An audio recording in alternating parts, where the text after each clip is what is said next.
Welcome back sa ating segment na Pillow Talk Season 2. Ako po si Pods Bomb. Ako naman po si Pods John Lee. So mga Podcallers, magiging special episode itong segment natin para ngayong araw, no? Dahil ang nilesson natin sa philosophy ay tungkol sa the human person and the respect for persons. Ito yung nag-discuss si Sir tungkol sa iba't ibang experiences ng mga PWD. Oo. Parang napaka-sensitive naman ang topic natin. Yes, at dahil nga special ito, ang ating mga Podcallers ay kailangan sagutin ang katanungan na pag narinig nyo ang salitang PWD, ano ang unang pumpasok sa isip ninyo? Sa akin, Pods Stanley, kapag naririnig ko parang ang salitang PWD, inisip ko agad yung pinagdaanan nila na paghihirap, kaya sila naging ganun. Pero isipin din natin na tratuhin din natin silang mga normal na tao, mga may pinagdaanan na kailangan tanggapin at kailangan ding tratuhin na normal. Kasi sila yung dapat natin intindihin eh. Yun lang. Tama ka dyan, no, Pods Bomb.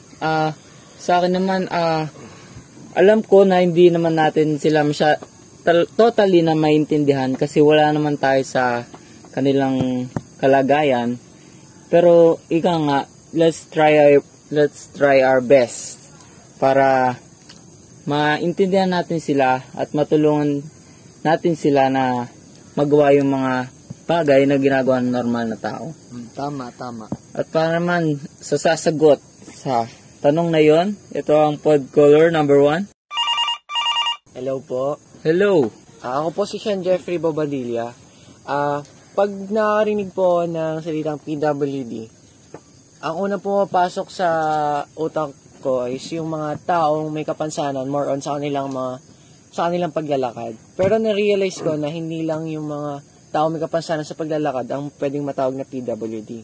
Dahil meron din ng mga pipe, bulag, na matatawag mo ring PWD.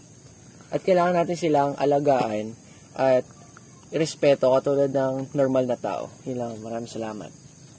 Salamat, Podcaller number 1. At para naman sa ating Podcaller number 2.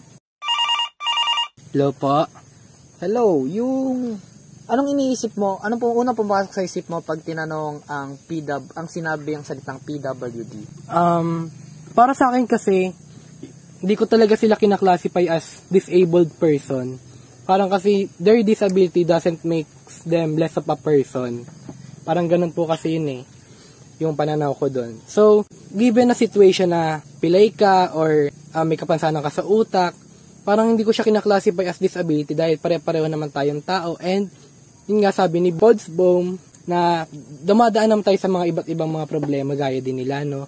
So, pare-pareho lang, ang pinagkaiba lang sa physical na, siguro sa physical na kaanyuan, nakikita natin sila na isa lang ang paa, ganun. Pero at the end, tao pa rin naman sila. So, I don't want to classify them as less of a person. So, yun lang. Maraming salamat, Podcaller number 2. At para naman sa sunod na Podcaller.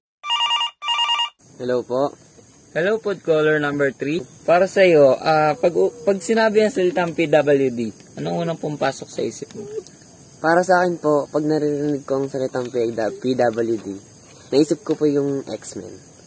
Para silang yung X-Men ng realidad. Kasi, para silang special na person na kasi meron silang kakaiba sa kanila na nagagawa pa rin nila yung ginagawa ng normal na tao, pero may kakaiba sa kanila.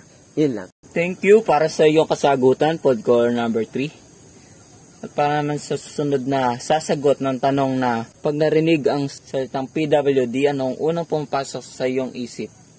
Narito na siya. Hello po, ako po si Carl Hanson Torregosa at ang unang napasok po sa isip ko pag narinig ko ang salitang PWD ay respeto. Hindi po sila ibang tao na kailangan ng diskriminasyon. Kailangan lang po nila ay respeto at para lang din po silang normal na tao at iba lamang po ang nilang they have their own paths of doing things. Yun po ang nasa isip ko pag pumapasok ang salitang PWD. Thank you, Podcaller number 4. At para naman sa last na sasagot na Podcaller number 5 sa tanong na kapag sinabi ang PWD, ano ang unang pumapasok sa isipan mo?